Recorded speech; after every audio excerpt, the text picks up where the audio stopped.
Hi, everyone. Thanks so much for joining us today. I'm glad you're here. And I hope what you hear today will change your life in some way, shift patterns and things. I'm real excited to talk with our guest, Moni Castaneda, and I'm going to read her biography for you. Um, Moni Castaneda is a Feng Shui consultant, speaker, and author who has devoted over 2 decades to the study and practice of Feng Shui. Moni blends her knowledge of Western architecture with Eastern Feng Shui to help clients turn their current homes into dream homes that support them in every area of their lives. The result of working with Moni is a life you love in a home that makes you proud. That's what I want, Moni. Yes. Monet practices feng shui as what it was intended to be by the old masters, a branch of ancient Chinese medicine, and she created a method based on the East Asian principles of healing. And she's written several books. Some are manuals or how-to books that go with her courses. And her most recent books talk more about the why of feng shui, why it is important to be aware of and have control over your home environment. And her website is 9 Steps to Feng Shui, and you can see that down below. And I also put in a link to her Amazon page that lists some books that you might want to see. So, Moni, thank you so much for joining me today. And Thank you so much for having me over. oh, you're very welcome. And I guess I would like to. I've read a little more. I've started reading your room by room book, and I've read a little bit about your history. But could you share whatever you would like with the viewers so that they could understand how your interest developed in this? Yeah, sure. So, Feng Shui is the ancient East Asian art of space arrangement or art of placement, and it's a few thousand years old. We can actually see, the beginnings of Feng Shui in some Chinese sites that are like 10,000 years old, right? But Feng Shui started to be practiced probably 4 or 5,000 years ago, but it didn't have a name. And around 2,200 years ago, the term Feng Shui was coined. And at the same time as the term was coined, there was a shift in Feng Shui. There had been an explosion of growth population in cities in China because Feng Shui had originally been created to find a great location for you to thrive and prosper in the country. And so there were certain guidelines of for choosing a site where you can have some guarantee that you're going to do well. So, for example, you needed to be close to water, right? Close to fresh water. And you needed to have some elevation from the water so that you wouldn't get flooded. And because China is in the northern hemisphere, you wanted to have a hill or a mountain at the back so you wouldn't be hit by the cold winds from the north in the winter too harshly. And then the property should be level, so it's easier to farm, and you should have hills on the sides to protect from the winds. That was the ideal feng shui site in the country. But when people started living in cities, you couldn't have that, right? And Mm-hmm. so there was a shift in feng shui, like it split into two branches. So the one branch was like, okay, we cannot find proper feng shui sites anymore. We have to rely in astrology and numerology to try and give people a good chance to do well. And the other branch of feng shui decided, okay, people were not designed to live in these boxes, surrounded by boxes that we call houses, and disconnected from nature. So we're going to try to introduce inside and outside the home the components of a thriving natural environment so that people can still do well and not get disconnected from nature, which brings about a lot of physical and emotional and spiritual problems, right? And so the first one that said, okay, we're going to use astrology and numerology, that is what is now called compass school feng shui. And the other branch that said, okay, we're going to try and make sure that we create an environment that mimics a healthy natural environment, that became known as form school, or it was an evolution of form school, which form school was originally devoted to finding good sites in the country. And so feng shui originally was part of ancient East Asian medicine. But over time, with especially with this emphasis on doing astrology and numerology and feng shui going from different countries to different countries, and then especially because it was suppressed at some point in China, and it lost its soul, in my opinion. And it became associated with so many superstitions. And when I became interested in feng shui, I was like, oh my gosh, it's so confusing, because you didn't just have experts, teachers saying things that were different. They were saying things that were contradictory to each other. Mm-hmm. So I thought I have to go back to the source. Unfortunately, I have a friend who has studied with a very, very ancient school of Chinese medicine, ancient Chinese medicine. It's a very secretive school. They're not very public at all. And and she told me, well, feng shui is part of Chinese medicine. And I was like, oh, really? So teach me the basis of Chinese medicine. And so she did. She taught me all the principles of ancient East Asian healing. And then I started to see, okay, how would that apply to the home? And then we did this correlation. Every time I found more information, I would ask her, okay, so as an acupuncturist, as an herbalist, how do you use this in your practice? How do you use this in the human body? And then I would say, okay, so this is probably how you can use it in the home, right? Because the purpose of an acupuncturist is to restore heal to the body, health to the body, to heal. But the purpose of feng shui is to create happiness and good luck. And Hmm. so that's how I started. But then I tested.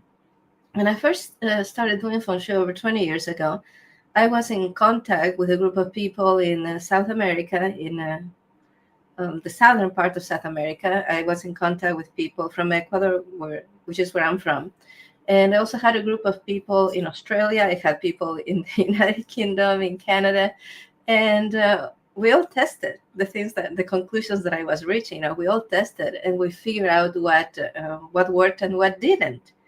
And so over 20 years, I have been refining that process to the point that if you apply my system, which is called the 9 steps to Feng Shui system, from beginning to end, you have a dream home and a Oh, happy life. beautiful. Yeah.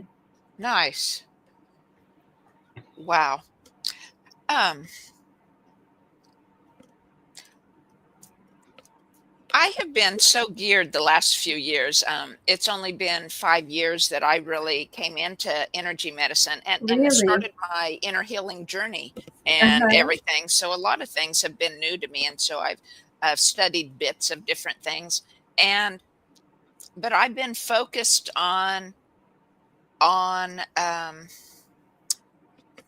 I should say health, but emotional health, right? Physical Yes. health, but Uh-huh. emotional health through the work, or inner healing health, which is not always the same thing, but involves emotions and stuff. Mhm.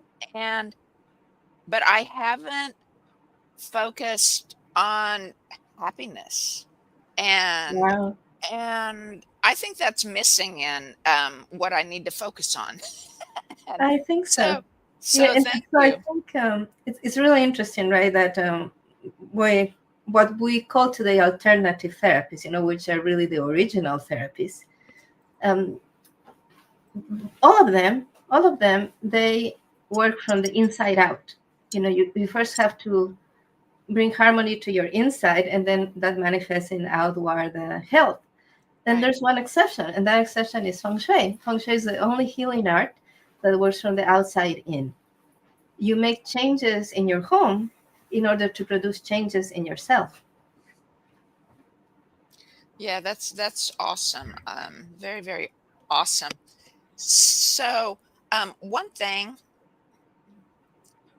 that I was wondering about, in your book, you had said your grandmother had said you've got to learn to trust yourself, right?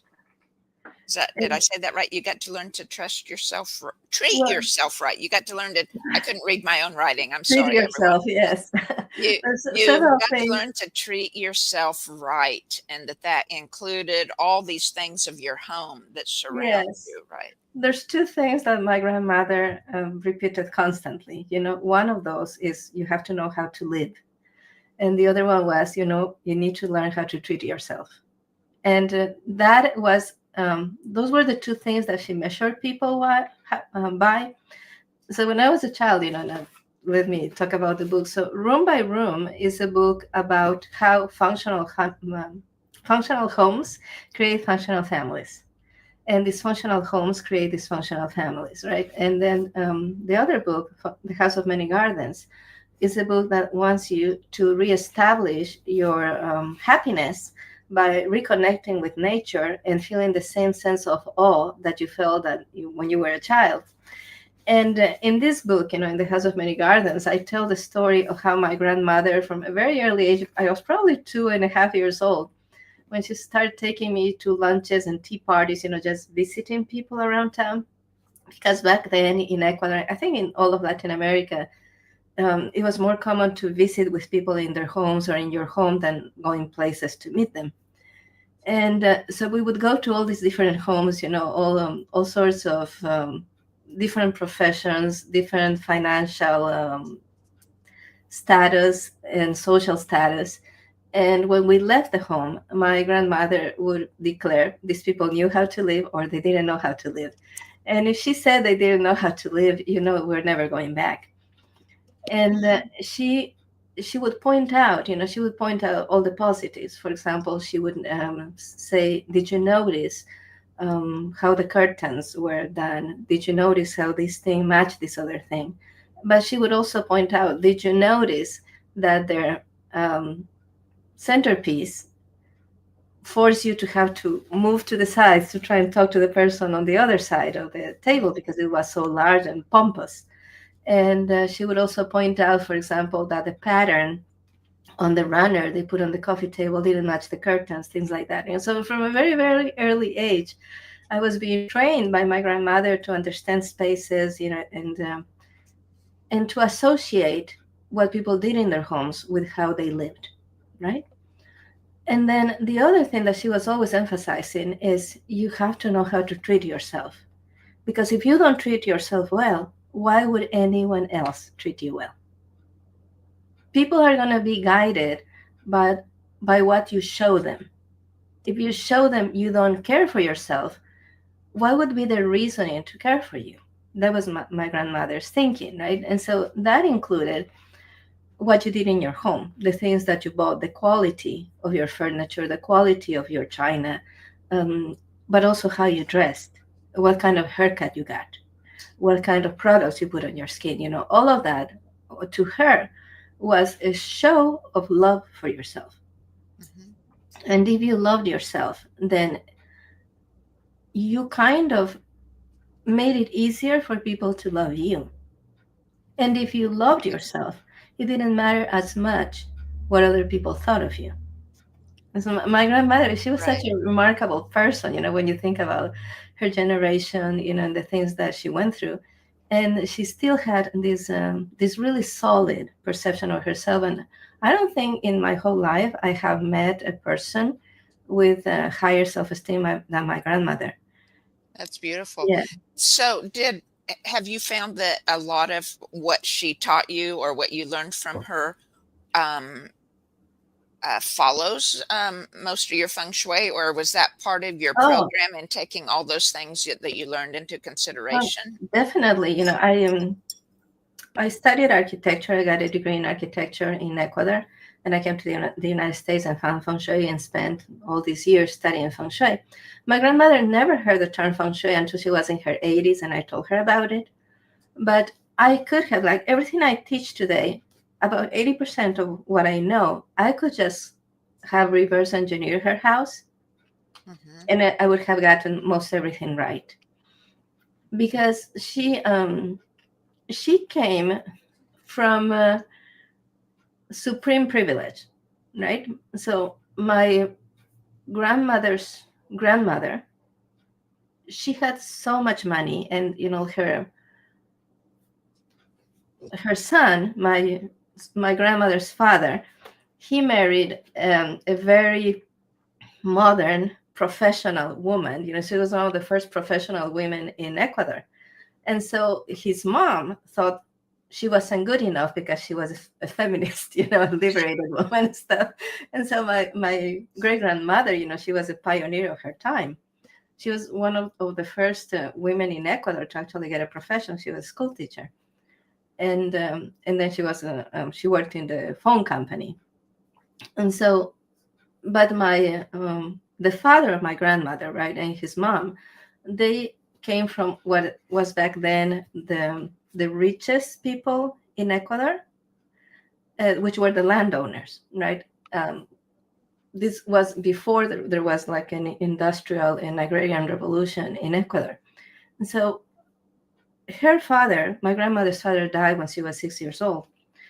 And then his mom convinced my great grandmother that she should let her live with her because she would get a better education, she would have better opportunities if she lived with her grandmother, right?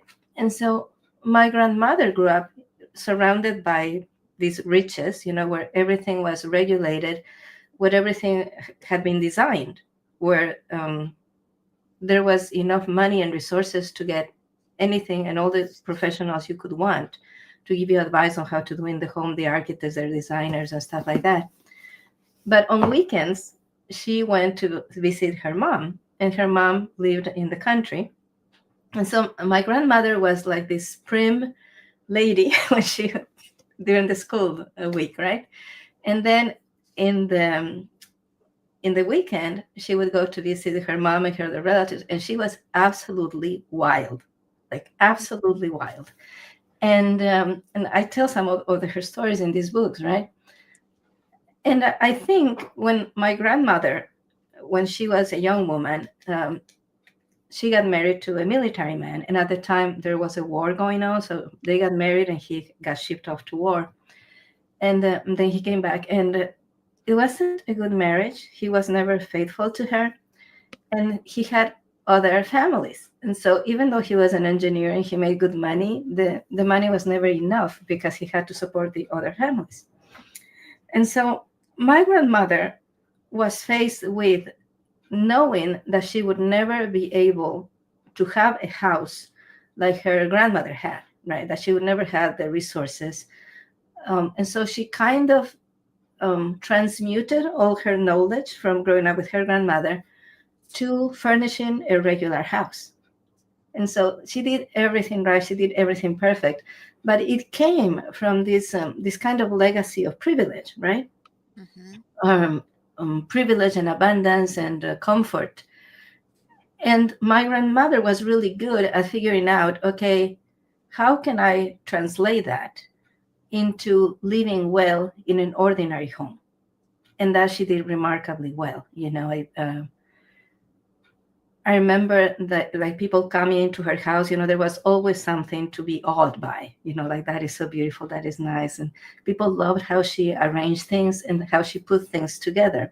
And I have often thought about that, because the word privilege can come with a lot of like bad connotations, right? Mm-hmm. But I think the solution for humanity is not to get rid of privilege, but to make sure that all people live with the kind of comfort and the kind of happiness and the kind of harmony that in the past was only associated to privilege. Does that make sense? Yes, absolutely. Yeah. Very good. Yeah. So what could you talk more about the 9 steps? I mean, that's the name of your website, right? The name of yes, and the name of my system is the 9 Steps to Feng Shui system. So when I was studying the principles of ancient Chinese medicine or ancient East Asian medicine, I was given 9 principles, right? And then I was like, okay, how can I apply this to the home? And then I started working on it. And in the beginning, I was thinking maybe the order doesn't matter. Maybe you just do whatever you feel is more important at any given moment. But later on, I realized that if you actually follow the steps, if you follow the order, the results are so much better. Okay. Yeah. And so the first, do you want me to go through the principles? Yeah, if you'd like to. If you'd like to share it, I'd love to hear it. Yeah, because it's so important, and for some people, every time they watch a video or they listen to a podcast, that might be the only time they get exposed to this information. So I think it's Sure. important to go through it. So the first requirement for health is a wholeness, right? If you have all your body parts, you are going to be healthy. But if you, for example, have had a surgery that removed a body part, your body's not going to function the same way. Like, for example, if somebody has their gallbladder removed, they can still continue to have a really good, positive, healthy life, but they're going to have to make adjustments because there's an organ that used to do something that's not there anymore. So in Feng Shui, we want to make sure your floor plan is complete. So a complete floor plan would be a square or a rectangle, and an incomplete floor plan will be a floor plan that is a C shape or an L shape or an irregular shape, right? And so we want to make sure that it doesn't mean you're going to have to remodel another room to your L-shaped home, but you create the impression on the outside and the inside that the home is complete. What that does for the person is it gives them a sense that even though their life is not everything they want it to be right now, they already have been given all that they need to make it happen. Because I like it. the worst thing that can happen to a person is to think that no matter how much effort they put into something, it's not going to happen for them. Right, And right. so completing the floor plan has the effect of taking you from making excuses for why your life is the way it is to actually making plans and having a strategy to take your life to where you want it to be. So that's the first principle. The second principle is yin and yang. I think most people these days have heard about yin and yang. And so in Chinese medicine, you use yin and yang, like you look at excesses and deficiencies. So, for example, if a person has high blood pressure, that's an excess. If they have low blood pressure, that is a deficiency. Right. So, in the home, you look for anything that's too much or too little. So, for example, if you have a basement where the ceiling is too low, that's the yin yang problem. Okay. If you have, so common in new homes, if you have a great room where you have a double high ceiling, that's too much, that's too high. So that's also a Okay. problem. So in Feng Shui, we use lamps, light, colors, art to make it seem like your low ceiling is higher and to make it seem like your high ceiling is lower so you don't lose the human scale. Okay. It's very common, when you go into these new homes and they have the great room and they have the double height ceilings. People tell you they love the room, and if I ask them how much time do you spend in this room every week, and they say, "Oh, well, and hardly no time at all," and it's because the space is not comfortable, it's not cozy because it has lost the human scale. So when you do step two, you're trying to bring balance into a home. Lack of balance results in drama. When the person is drawn to drama, when they make everything bigger. Hmm. So my grandmother used to say, which is a Spanish saying, it's like, oh, that person likes to drown in a glass of water. And so that's drama, right? So you don't want the drama. You want a harmonious life. So, for example, another example of imbalance is a very long and narrow hallway. So the narrow hallway and the long and narrow hallway makes you feel like things take too long and that there's no alternatives, right? So in Feng Shui, you were to make the hallway feel wider and not as long. Okay. And so the typical, there's such a common decorating idea where you put a mirror at the end of the hallway Hmm. that makes it seem twice as long. Right. Right. Whereas if you put the mirror on the side of the hallway, that makes it feel twice as wide, which is a good thing. Okay. So Yeah. that's step number two is about bringing balance. Step Okay. number three is about chi. Chi is the life force, and it's expressed negatively as fatigue. So when the person feels like, as soon as they get home, they feel tired. So you may have felt this or known people who tell you this, that when they're outside, they feel like, I'm going to go home and I'm going to go do this, and that. And then when they get home, they feel like impinged upon, like they're like, oh, I don't have energy. I'm just going to go take a nap. So that means the home is not energizing you. A home should energize you instead of depleting you. And in Feng Shui, that has to do because Qi comes in through your main door mostly.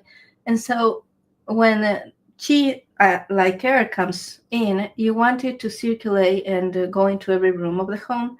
And sometimes the Qi doesn't accumulate in front of your house, it doesn't come in, or as soon as it comes in, it goes out the back door, if you have a front door and a back door facing each other.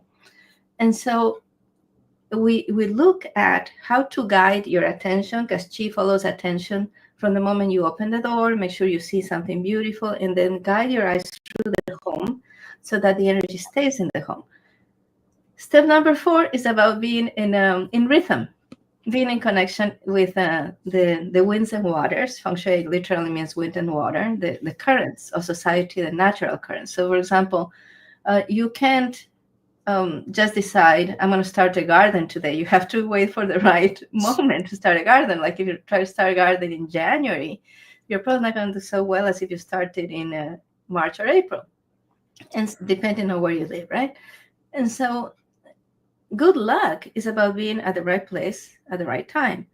And for you to be at the right place and the right time, you need to know what time it is. You need to know what season it is. And so in Feng Shui, we work on the windows. So your windows and your window treatments. And a lot of people in the United States are like allergic to curtains or blinds. They don't want to have any kind of covers on their windows at all.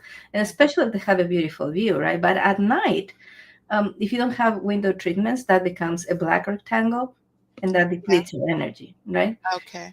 Yeah, and so having the right kind of curtains or blinds, mini blinds are not a good solution, right? But if you have curtains that open and close easily, something like cellular blinds, that gives you control over how much light, how much sunshine comes in the home, and also what you can see to the outside and what people can see to the inside.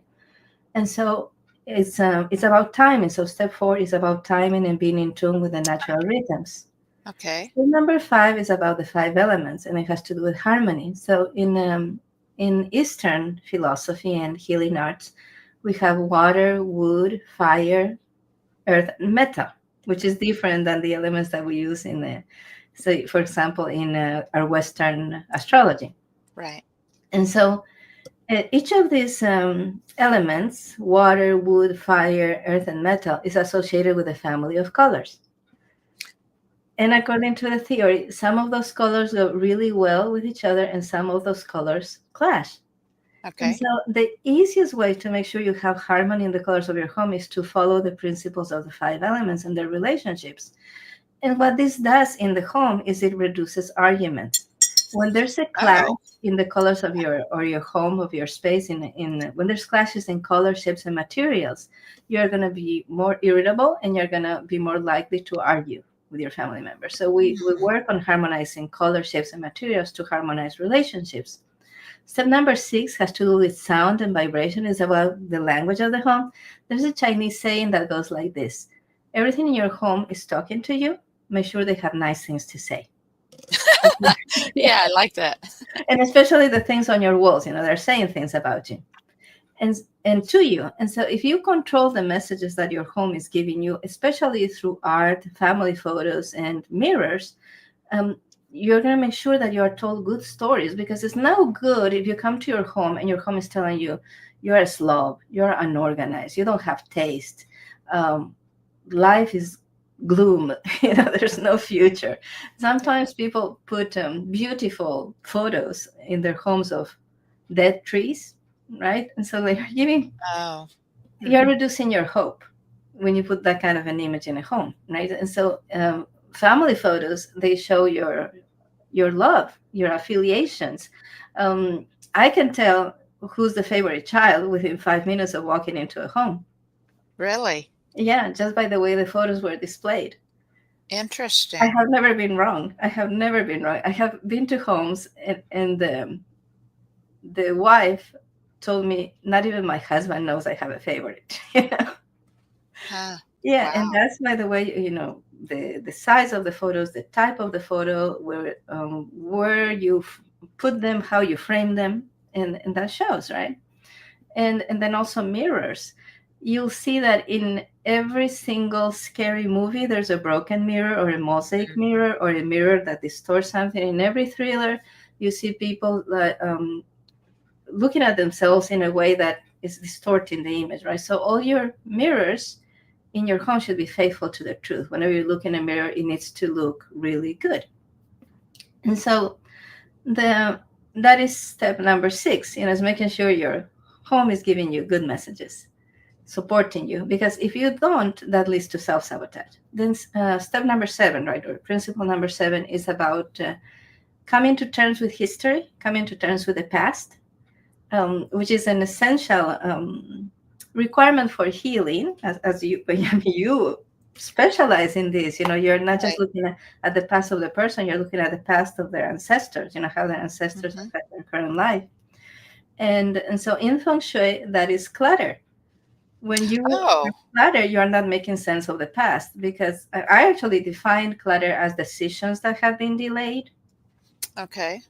because you're not dealing with the past, you know? Ah, And so interesting. when you have a garage that has become a junk room, that's thousands of decisions you didn't make at the moment that have now accumulated. And that is why it's so grueling to go in there, because it's just all those decisions, and decisions consume calories and they're hard to do, right? And Yeah. so for you to heal properly, you have to make sense of the past. You have to come to terms with it. You have to be okay with it.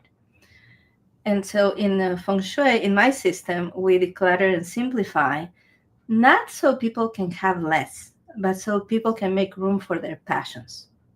Make room for your passions. And actually, we do it through beauty.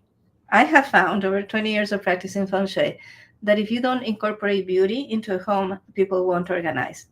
They won't tidy up. They won't clean and organize. When you start introducing beauty, they start doing it automatically, Interesting. which is a huge problem when you look at most organization items. When you go to the store and you say, I'm going to organize my papers, I'm going to organize my clothes or toys, themselves, they're not pretty. These objects, they're not pretty. And so that ends up increasing the clutter in the home instead of reducing the clutter.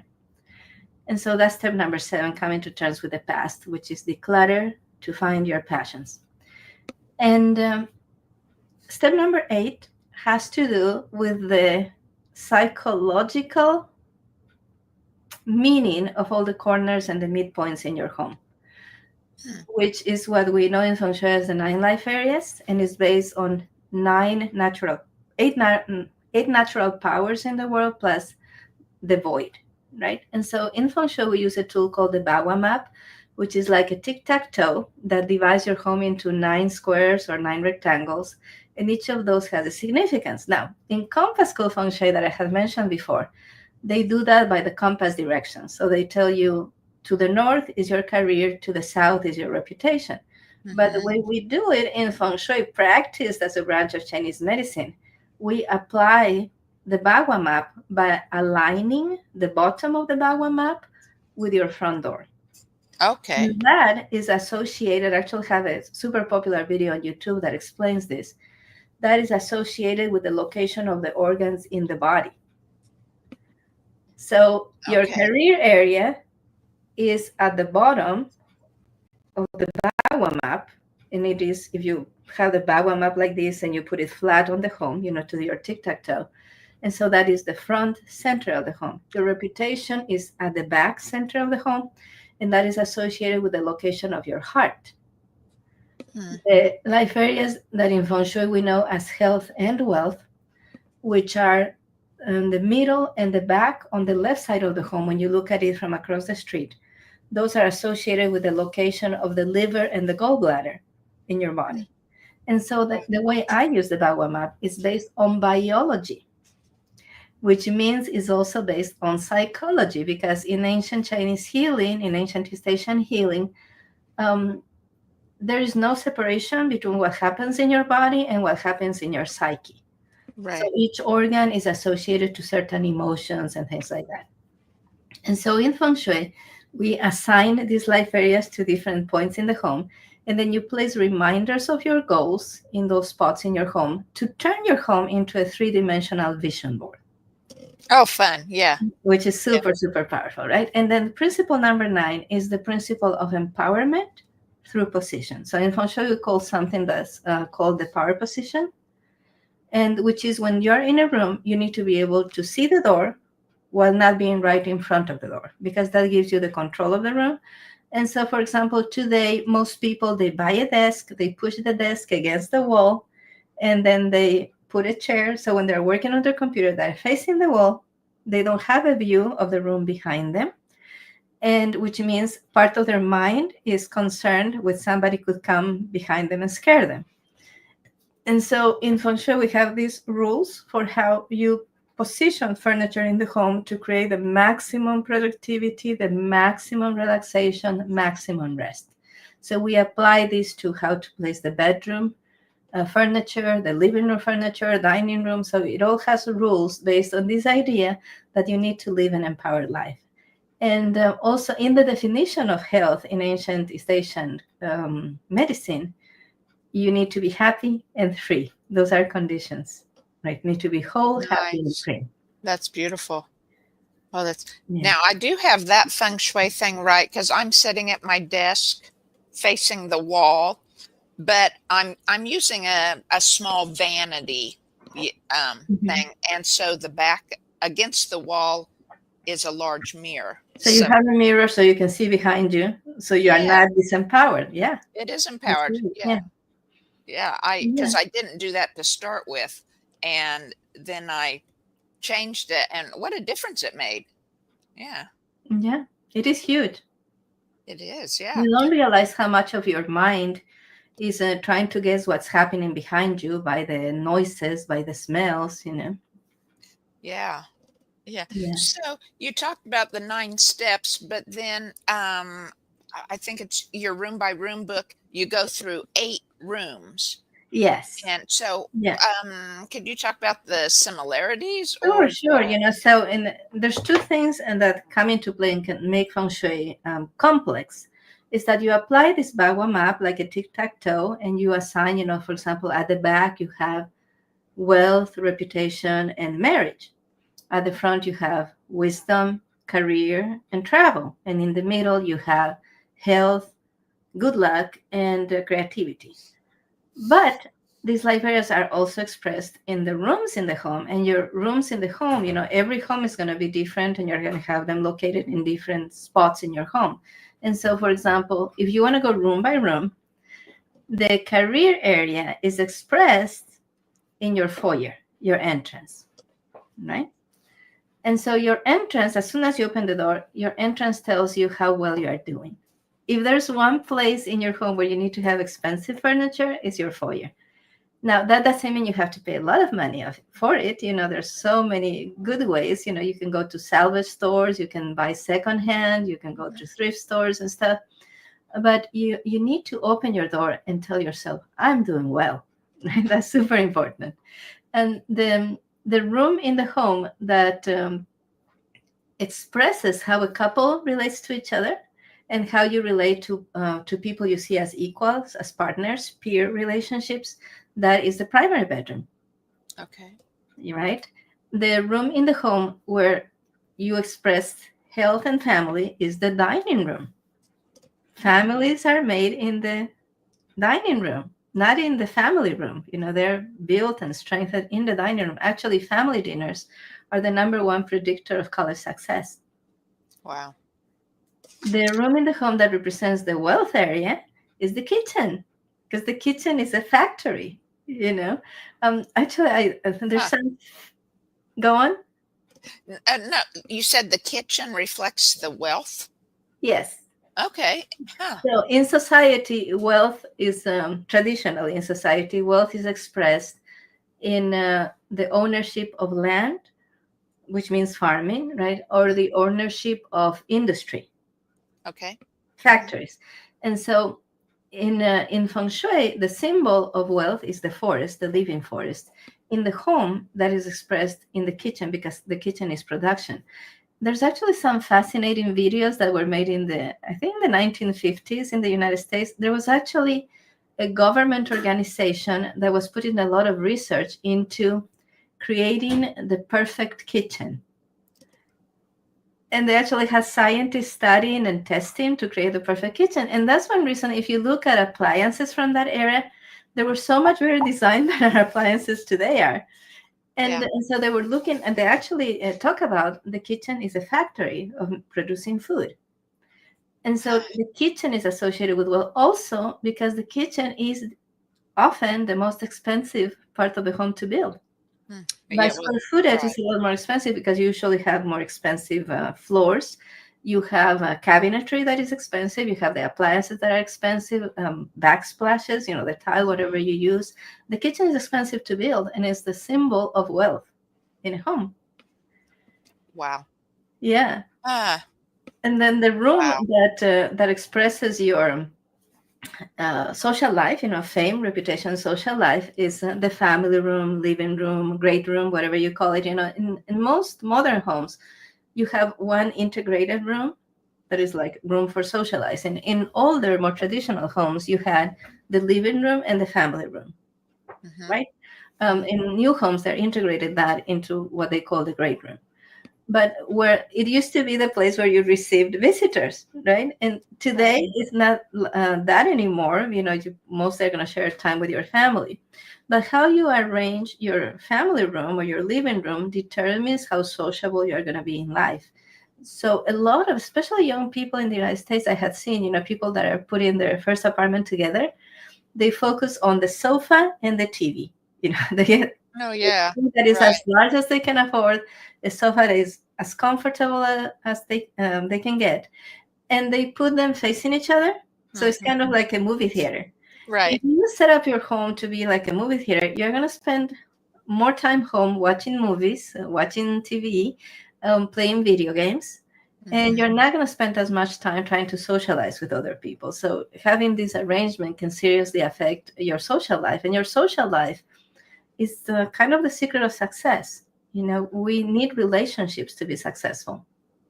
Many times, the good job doesn't come from you reading an ad on a website. It comes from a friend telling you there's an opening at my place. Hmm.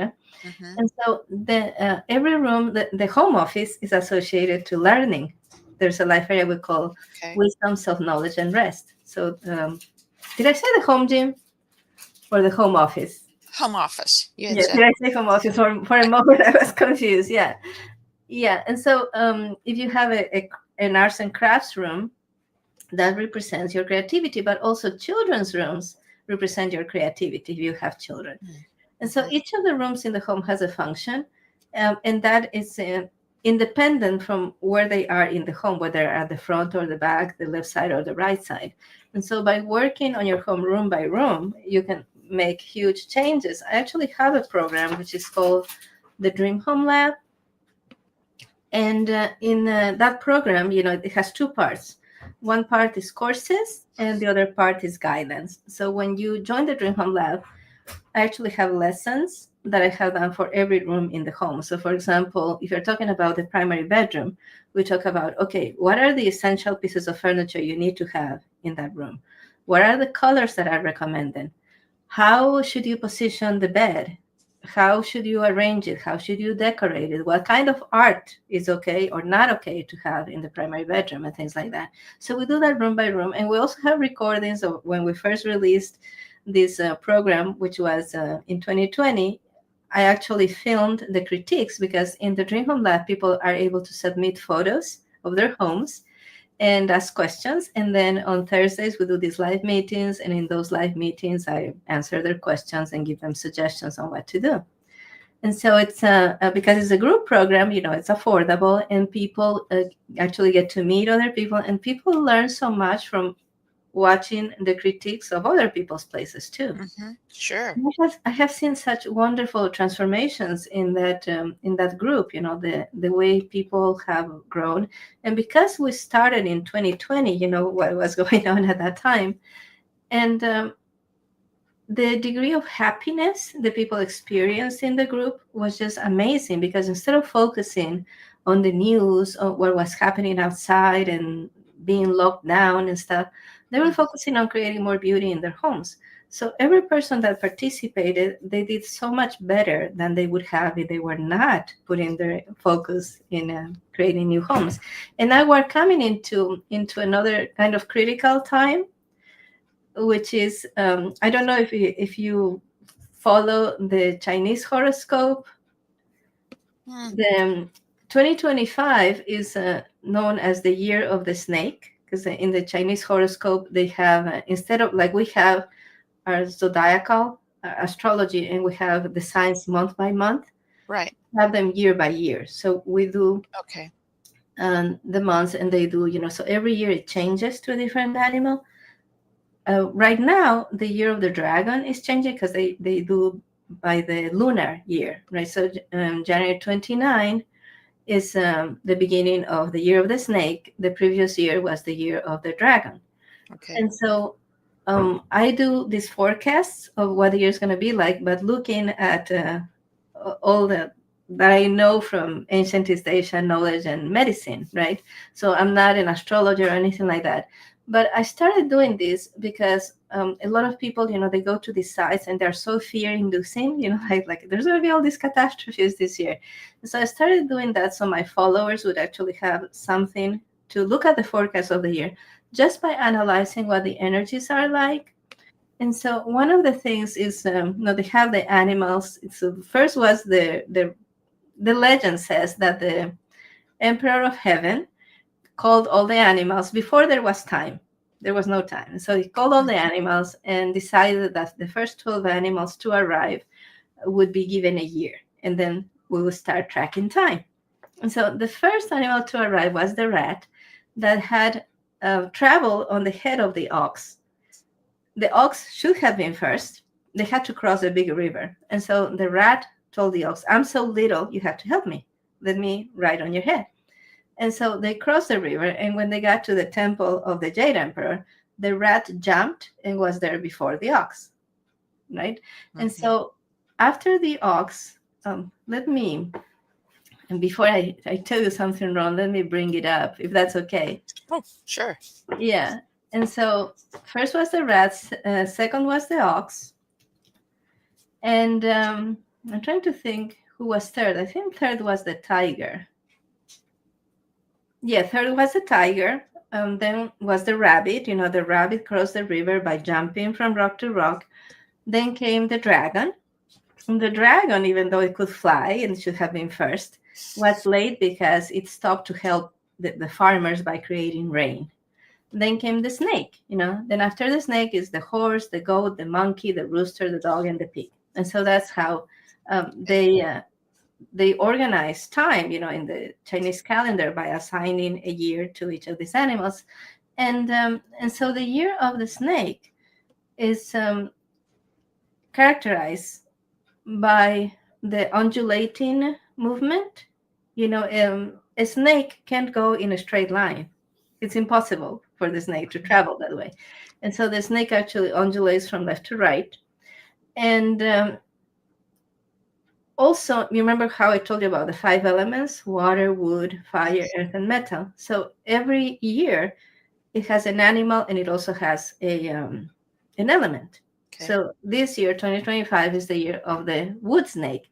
And wood is not a plank of wood, is the woods, the forest snake. It is also associated with the wind. So I don't know, are you into shamanism at all? No, I don't believe so, but go ahead. Yeah, I haven't studied shamanism. All right. So actually, the ancient Chinese medicine and American shamanism have the same roots. Okay. Which, when I first started studying Feng Shui, and I had also studied shamanism, you were talking about the books of Carlos Castaneda and stuff, and I found so many similarities. But then I found out they actually have the same root. And so in the wood snake is the plume snake. It's almost like a flying snake or a snake that is rising from the land. And so what that would mean is that there's going to be like a resurgence of the wisdom of the native people of the Americas, who were really in tune with the earth, were really in tune with nature, which is what we need right now, because I believe the biggest challenge that we are facing as a species is pollution. We're just trashing the planet as a species, right? And what we need right now is for that wisdom to rise of the people that saw themselves as one with the land. And so I think that's hopefully more people will start feeling like they're not the owners of the earth, but the stewards of the earth. and that they have a responsibility to all living beings. In Feng Shui, and actually, I have a whole chapter about trees in this Mm-hmm. book. And so in Feng Shui, we see trees as the people of the vegetable kingdom. And trees are believed to send messages to heaven, Yes. the spiritual world, right? And so that's why if you take a nap under the tree or just sit under a tree to read a book or do your exercises or do some Tai Chi or Qigong under a tree, you feel so good. It's because of you establish a full spiritual connection. So in Feng Shui, we say that humans connect heaven to earth. We get ideas from heaven, which is inspiration. We um, motivate ourselves through emotions, and then we act in order to produce things on earth, right? But the Right. trees are the messengers from the earth to heaven. So they pull things from their roots, they go up the trunks, and then they release these aerosols into the air. So that's why they're considered to be connectors to heaven. And so many problems that humanity is facing right now could be solved or ameliorated by just planting more trees. Right. Yeah. Yeah. Yeah. I do a program for not the solstice, the equinoxes each year. I call it Friend a Tree, and Oh, try to help people learn to send their intentions through the trees to spread throughout the that's universe. beautiful. Yeah. Yeah. Yeah, that's awesome. Let's talk a little bit, if you don't mind, like about this generational thing that you do. Hmm. Like, would you explain a little bit of like, because you do healing, right? You do Right. healing, I ancestral work healing. in the biofield, the human biofield, and with tuning forks, and the sound waves from the tuning forks act as biofeedback to the body and intersect with stuck energy that's caused Mhm. from emotions that we feel, where it stops the flow of chi within your biofield, right? Or Yeah. your energy flow within your body. And so that when it interconnects, when the sound waves hit a pocket of this dissonant energy, then it makes a dissonant sound. And so the Mm, mind hears it and realizes it's not in flow, and releases the stuck energy to that's let it flow beautiful. again. And it changes your old patterns, because it removes the Yeah. blocks that were formed at certain times in your life. And beyond our own biofield then is the ancestral field, which extends, our own biofield extends about 5 to 6 feet away from your body, and ancestral Okay. field extends about 30 to 35 feet from your body. Wow, I didn't know And that. yeah, and so I had started, when first started this work, within weeks or within days, really, after being trained, then ancestors started coming to me. And I started working more and more in the ancestral field, not even knowing it was the ancestral field. And Mhm. so, but um, beside changing our lives, I know that I feel, as I work with the ancestors, we're changing their lives too. The past, we're changing the Yeah. time continuum of the Yes. universe, right? And Yeah. for our children. And they also come here because what I had discovered after working a while is that ancestors transition into the next realm through positive ley line vortexes. There might be other ways too, but that's one of the ways, because of the high positive energy within the ley line vortex, Mhm. that they transition. And I have a vortex in the room. And so when I Oh, started this work and found out I'm working in spirit, and then spirit started coming, and then they transition to the next realm, because there's enough of their stuck energy is released that it raises their voltage, and combined with our positive intentions to help, it's a high enough voltage for them to transition through the ley line. that's pretty cool. There's actually a life area in Feng Shui that is health family, which includes ancestors, health family, community, and ancestors. And Feng Shui is also one way to heal your ancestors, because ancestor honoring ancestors, is a huge part of East Asian culture, and it's also part of their medicine. Because if so many things are inherited, you inherit the the physical. characteristics, right? But you also inherit certain emotional and mental patterns. And you Absolutely. continue doing things in the same way your ancestors did them, you're Hmm. going to have similar results, right? And so feng shui, in a way, allows you to change your family tree because you build a functional home, and that helps you create a functional family. And if you don't have kids, if your kids are already gone, you're still creating an environment where the family is healed. And that doesn't just apply to you, it applies to your ancestors, right? Yes. Yeah. And it can also apply to your extended family. So for example, if you do healing that touches your grandmother, also your aunts and uncles and all your cousins also benefit. Right. Right. Yeah. Yes. Yeah. Just like the biofield work. Yeah. Absolutely. Yeah. That's um so how, let's see, I lost my train of thought. It was about the ancestors.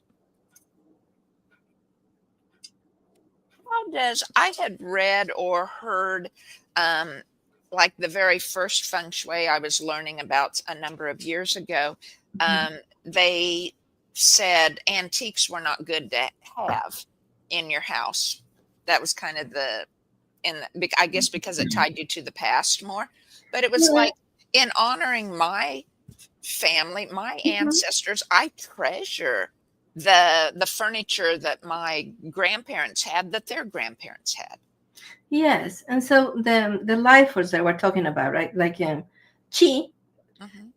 is what makes up your energy field. What makes your biofield is the chi. And chi contains information. It contains information about your life, about your ancestors, about your happenings to you in this lifetime. If you believe that you have lived other lives, that could Hmm. also be part of that. And so there's this interrelation, right, between your body, your actions, your home, your life. This is so embarrassing. I kind of lost the gist of your question as I was. Oh, no, that's fine. Um, is it in how you feel in feng shui, or for the healing that you do with feng Antiques. shui? And Yes, are antiques. I'm antiques so okay, sorry. right? How It's can we use antiques in that we treasure in yes, as a way of yeah. honoring those relationships with You our came back to ancestors? me, and I apologize. No, no, no problem. No That problem. postmenopausal mind sometimes. Yeah. Yeah, and so the chi, the point I was trying to make is your chi, your energy field, it charges all the objects in your home. Hmm. The Right. objects like this cup, that are smooth and shiny and stuff like that, they absorb less chi. A book made of paper absorbs more chi. A Okay. piece of wooden furniture absorbs chi. A cushion absorbs a lot more chi. And so Okay. the energy of people gets stored in their belongings. And Hmm. so Right. it could be good or it could be bad. And some people, I train my students because I train people to become feng shui consultants. I train them to feel the energy of objects so that Hmm. they can see if this object is worth keeping as is, or if you need to clear it before you keep it. So you can go to an antique shop, right, or a secondhand shop, and you can feel the energy of the object. And Hmm. even if the object has bad energy, you can still clear it. You can do a cleanse. You can physically clean it with something that has like a really penetrating, uplifting scent. Like lemon, lime. You Hmm. can sage it. You can use some scent like an essential oil with frankincense. These things that break up the dense energies. And you can clear it with sound. I have some clearing recordings, so you can clear with sound all the negative energies and frequencies, and you can still keep the object and you can enjoy it. But even more than that, if you go to a secondhand shop, sometimes you can feel, if for example, if you want to increase your wealth, getting an object that has belonged to a really wealthy person can bring in the energy of wealth into your home. Okay. And so it, Right. it can be really positive. Now, I think people say that, like for to be on the safe side, because most people are not going to be able to know what kind of energy comes in a piece of furniture, because most people are not going to be able to know how to clear or cleanse that piece of furniture. it's like a blanket statement or advice to say just don't do antiques, right? But an antique Okay. can actually be very beneficial. One of the things, and I was telling you about my grandmother's grandmother, who was, um, I think, the kind of rich that most ordinary people like us we can't even imagine. And so my grandmother inherited a vanity from her, like it was like a dresser slash vanity that had been carved by hand. It was really, really beautiful. It Mm-hmm. had a large mirror, and this mirror, like I don't actually understand how it worked, but my great grandmother said it was rock crystal. Like it didn't matter how far you walked from the mirror never distorted. Hmm. Which most mirrors, even really good mirrors Yeah. that you buy today, you might not feel the distortion, just maybe 20 feet away from the mirror. But if you keep going to 30, 40 feet, you're going to feel that distortion. It wasn't like that with this mirror. Mhm. And so that dresser vanity being in my grandmother's home brought the energy of her grandmother with it. When it was passed on to me later on, that came to me, right?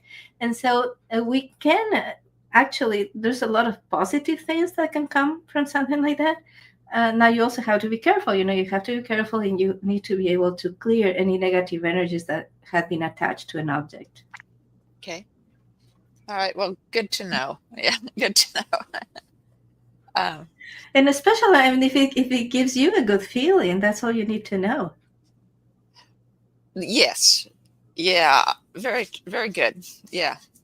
I just have a number of antiques that, were from my grandparents, and they're just special. Life isn't quite the same because I lived without them for a few years. I put them in storage Yeah. um, and um, I'm thankful to have them back. And it just made life feel better. Yeah, especially if you have positive associations, you have good memories of your grandparents. That's an amazing piece of feng shui to have with you. Yeah, good. That's Yeah, great to know. So, could we talk a little bit then about the garden? And sure, sure. Because this is my latest book, right? The House of Many Gardens. So the first house that I remember, I was 2 years old, and I remember the house because of the gardens that attracted these beautiful living beings. Because it was a house. I thought it was my grandmother's house. Like she owned the house, right? So it was a house that had been the estate of Vanity Farm is the only way I can find to translate it. So it had been like a farm that was for the pleasure of the owners, not a farm that was devoted to cultivating and selling to make money out of it.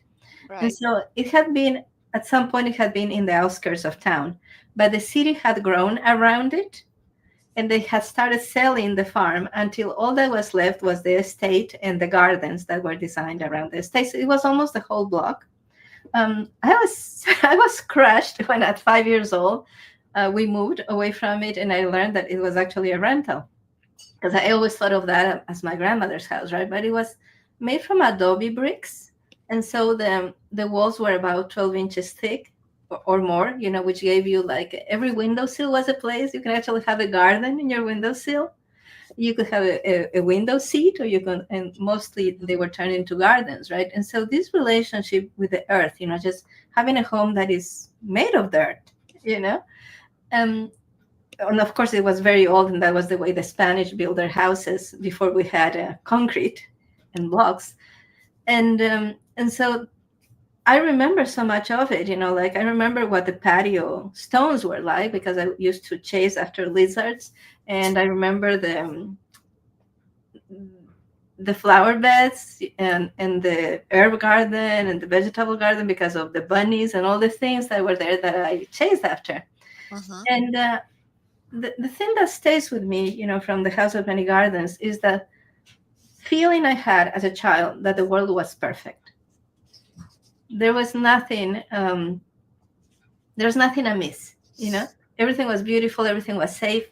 And if you ask most people, if you ask them what's your first memory of enjoying nature, or when you ask them what is your favorite childhood memory, it usually involves nature. They will tell you, oh, when my grandfather used to take me fishing, or when I was helping my grandmother with the garden. It's always associated with nature. And that sense of awe and wonder that you have as a child, Yes. that is my objective in writing this book, that when people plan their gardens, their landscaping today, they recover that. So that they create spaces around their homes where they can actually enjoy. You know, sometimes you see people, they hire a landscaper and they end up with a gorgeous place where there's nothing to do. So it's a place that's kind of like a painting to be enjoyed visually from a distance, but not a place to be in. So I talk a lot in the book about how you can create outdoor spaces that you can use. And so, for example, my kids and I last summer we built a patio around our house, and the first patio we had bought, that it was store bought and it was much smaller. It didn't include us. So when that one was too old and we needed to replace it, we made one big enough that we can be there, you know. And so we can be there sitting on a chair with a cat on our lap, petting the cat. It's such a different experience, right? Yeah. And we have places in our home. We have a couple of spots in our home that get good sunshine. So we have this. We got these extra large cotton towels, and so if there's a good weather and there's sunshine, we run outside and we put the towels on the floor so we can get sunshine, so we can get grounded, so we can feel the earth. We have a beautiful maple tree, a red maple tree in our front yard. So we built a tree bench around it that is big enough that you can lie down on it and take a nap. So all these things that you do, building a fire pit, just encourage you to be outside more, because we should be spending at least 1 hour a day outside and we don't. Especially in the winter, Yeah. right? Yeah, Yeah. and in the winter you kind of have an excuse, right? Like in the winter, maybe you can go out there 10 minutes before you feel like, oh my gosh, I'm freezing. But even when the weather is nice, most people don't have their outside of their home set up for outdoor living. So I want you to Right. start thinking about outdoor living and enjoying life and getting that connection with nature, which is also a connection to heaven. In Feng Shui, we say humans are the connectors. Humans and trees, are the connectors of heaven and earth. And heaven is the world of ideas where inspiration comes from. That thing that we don't know exactly what it is, but we know created and protects us. And then there's also the energy of the earth, which is the planet we live in that gave us the body, and that gives us everything that we need. And so, as I was saying before, happiness and freedom are part of the definition of health in ancient Chinese medicine, Hmm. and also in the sense of feng shui. So I talk about outside gardens as well, also inside gardens. Like, can you turn your windowsills into inside gardens? Can you have house plants that help you clean the air? I like in, let's see, I'm reading the room by room. You had described, I think, that adobe house that you just talked about a little bit Yeah. ago, but that you had a courtyard in the middle, that all the rooms opened into this courtyard, or was that No, a different house maybe? that was a different house. It wasn't specifically in the adobe house that we lived in, but some of the house we visited, with my grandmother, were in the historic part of the city. The buildings that the Spanish built when they first founded the city, Mhm. and they were done the Spanish style, where all the rooms are around the lot and the gardens are actually inside. It was just such a beautiful experience, because you could be outside and it's a commercial district, and the noise of the buses and the people and the merchants, and then you would walk into these inner patios, and the sound from the outside was completely gone, and you felt this Yeah. peace and this calm. It was just such a beautiful thing to see and to experience. Yeah, well, I was trying to figure out, wow. I mean, I really see that as something that's been lost Yeah, in our modern lives, right? I mean, I'm blessed to have a large yard. It's a half acre, and we have it. awesome. Yeah, we have it planted in all sorts of garden stuff as for produce, but we Yeah, grow what we want, and we yeah, only take. I mean, it's not that's like a beautiful. it's not necessarily for production, although Yeah, part of the reason's production, but it's mainly because we love it. yeah. And so we grow what we want, what we love. But to actually have a courtyard or even a greenhouse, you know, in the middle of the house that you could do barefoot grounding in during the winter here. Oh, Wouldn't that be wow. awesome? I Yeah, would love that. Yeah. So yeah. I'm gonna, if we ever build a house, I'm going to try to figure out how to do What that. state are you in? Kansas. So it's, we So, really get so the my, brunt of all the weathers. Yeah. Winter and yeah, summer. yeah. I'm just wondering, because obviously, these Spanish-style houses, they come from the Mediterranean area. Mhm. I don't know how that translates. Like even I'm in Tennessee. I don't know how that would translate. Actually, having an open space in the middle of the home, in the winter, with I'm not sure, but I know that you can create indoor gardens even without having that opening, Mhm. right? You can turn every window into a garden. Yeah. And also, this is another thing that is really interesting in feng shui, right?